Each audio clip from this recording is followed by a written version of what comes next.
দাউ দাউ করে জ্বলছে আগুন, পুড়ছে বাস। সাভারের আশুলিয়ার সরকার মার্কেট এলাকার নারী ও শিশু হাসপাতালের সামনে দাঁড়িয়েছিল বাসটি। বুধবার ভোর 4:45টার দিকে যাত্রীবাহী বাসে আগুন ধরিয়ে মোটর সাইকেলে করে পালিয়ে যায় দুর্বৃত্তরা। 4 জন মানুষ আইছিল হেলমেট পরা, 2টা হুন্ডা নিয়ে। আমি চিল্লাইতে ওরা হুন্ডা টান দিয়া এদিক দিয়ে চলে গেছে। আমি একবারে পথে বসে গেছি, একমাত্র সম্বল ছিল আমার, এই গাড়ি ছাড়া আর আমার চলার কোনো পথ নাই। নিজের তো গাড়ি ছিল ভাই, যন্ত্রণা বুঝি। ঘটনাস্থলে গিয়ে আগুন নিয়ন্ত্রণে আনে ফায়ার সার্ভিস।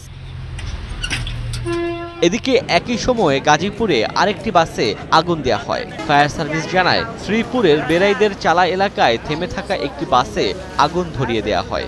এ সময় বাসে ঘুমিয়েছিলেন চালক, তবে দ্রুত নেমে পড়ায় প্রাণে বেঁচে যান তিনি।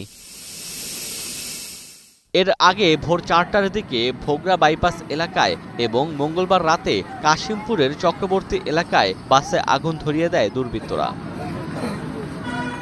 13 নভেম্বর শেখ হাসিনার রায়কে কেন্দ্র করে কার্যক্রম নিষিদ্ধ আওয়ামী লীগের কর্মসূচি ঘোষণার পরপর দেশের বিভিন্ন স্থানে পরিবহনে এমন অগ্নিকাণ্ড চলছে।